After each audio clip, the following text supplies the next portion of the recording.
Affiliates across Ghana's 16 regions, including Sankara FM Yendi, Castle FM Cape Coast, Laura FM Laura, and Radio Max Takoradi. Get radio, TV, and online content on the myjoyonline.com interactive app for Android and iOS devices. Coming up, as late Priscilla Asante's final wish remains unfulfilled, end-stage kidney patients struggle as the Korle-Bu Renal Dialysis Unit remains closed to outpatients due to a 4 million cedi debt. Miserable. I am appealing to the government to help me live through this. Otherwise, I may die. And most of the OPD guys are now going on admission.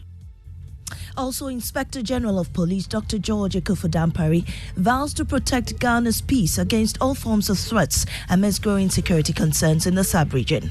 So if anybody want to test it, that person should bring it on. We are ready to protect this country. We have more as the police charges Forex Bureau's operatives to heighten security, promising to deploy personnel to their premises for Christmas. Because of In business, Ghana's High Commissioner to the UK discloses Finance Ministry has made progress towards settlement of $140 million Trafigura's debt, insisting threats to seize Ghana's properties in London have not been affected in the country's operation. Also, residents of Pankrono near Kumasi in the Ashanti region fear reprisals after clash with Adabaka Zongo left one dead. Because of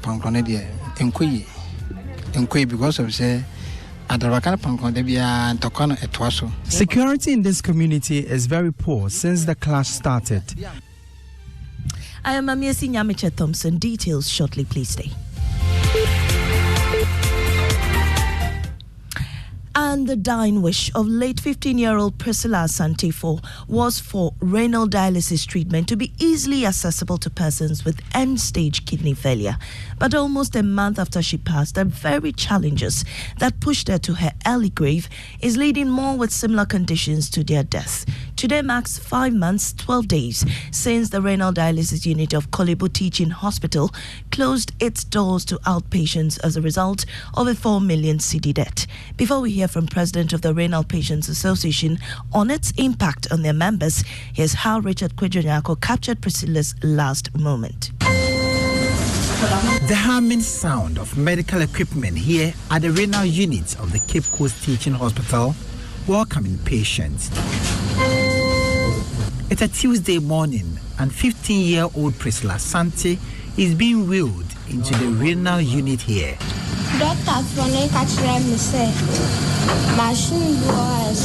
doctors told me I have to be on the machine, and I have to be on that machine either twice or thrice a week. My mom and dad do not have money either.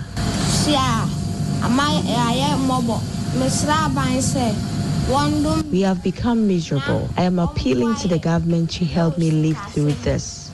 Otherwise, I may die. While President of the Renal Patients Association, Bafo Kojo Ahinkra, tells Joy News the condition of many of their members are getting worse and are being admitted for emergency care. And then most of the OPD guys are now going on admission to worse and worse. Just last week, I had 2 of my people going on admission. They just discharged one just yesterday. There's another one there. There's another lady 2 there. So because we are not having the regular dialysis, we are all falling sick and we are going back for emergencies.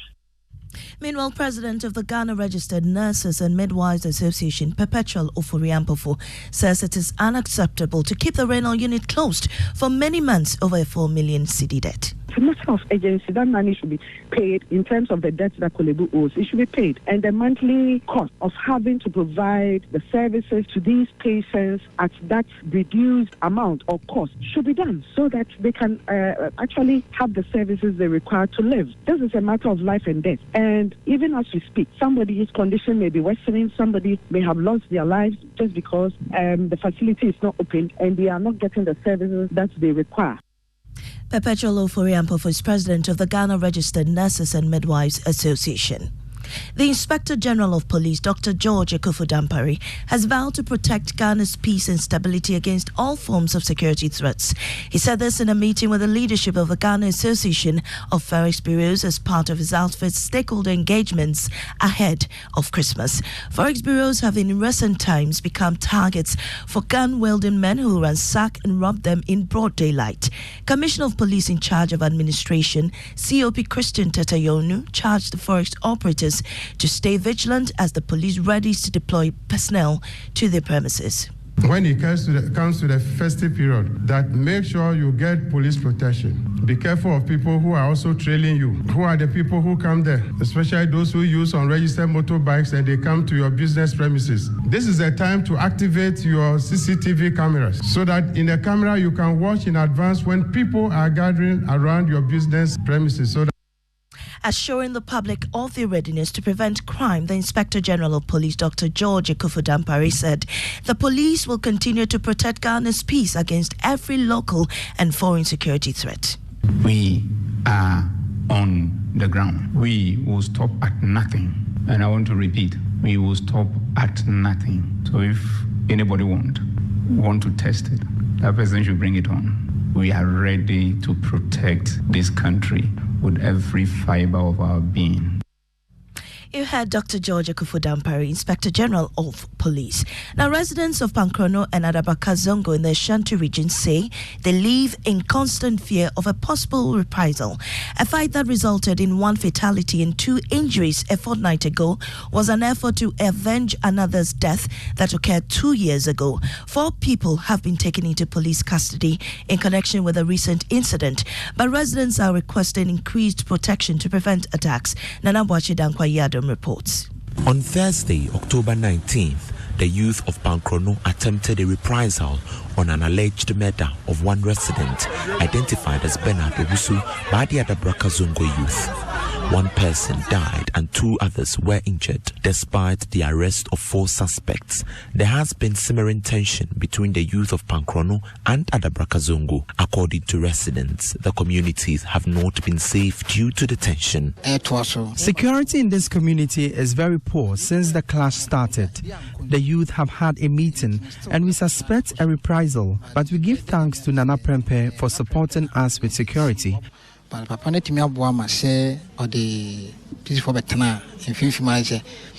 to this resident, it's uncomfortable to move out in the evening due to the absence of police patrols. Moving on, the Electoral Commission is currently in a state of uncertainty regarding the effective participation of residents in flooded areas in a 5-day voter register exhibition. They've announced that the exhibition will start this Friday, November 3. However, numerous homes in parts of the Eastern, Volta and Northern regions continue to suffer from the spilling of the Akosombo Dam and the rains. Despite these circumstances, the AC intends to proceed with the exercise. Samuel Tete is the Deputy Chair in charge of operations. The Commission has not actually taken a decision whether it's going to be free or not. When, let's say, if you missed or you lost your ID card through the floods and other things, the Commission has not decided. In case we start on Friday and still those places are not accessible, definitely we may treat those areas as what? Special areas, grant them some days to enable us do the exhibition for them. And to Tech Thursday, post-harvest losses in Ghana remain a challenge in the agricultural sector, accounting for over $700,000 loss annually. This is worsened by inefficient drying methods, which impacts crops quality and food security. Fortunately, engineering students at the Kwame Nkrumah University of Science and Technology have developed an agricultural waste and solar-assisted food dryer. Here's more for Tech Thursday. The Green Dryer is a solar-powered automated machine which uses agricultural waste for its operations. The machine has a compaction unit where waste from the farm is set ablaze and a heat trap for drying the food crops. Team members Emanuela Odum, Paul Mensah and Pakwesi Denchi explain concepts behind the device. So we have the compaction unit, we have the suction unit and also the drying chamber. So we have compaction chamber whereby we put agricultural waste materials like grass, firewood, and the suction unit, which is the blower, sucks the heat from the combustion chamber to the drying chamber. We developed circuitry system which seeks to regulate the speed of the blower and also regulate the heat coming into the drying chamber. Our project is also being powered by a solar panel which addresses the issue of using renewable energy in our projects. In a competitive agricultural technology market, this project distinguishes itself with its unique automated biomass dryer, which offers a competitive and sustainable post-harvest management solution. For Joy News, my name is Emmanuel. Right quick. Tech Thursday bringing us to the end of the bulletin, and our top story: end-stage kidney patients struggle as the Korle-Bu Renal Dialysis Unit remains closed to outpatients due to a 4 million cedi debt. I'm Amisi Nyamiche Thompson. Business is next on the Super Morning Show.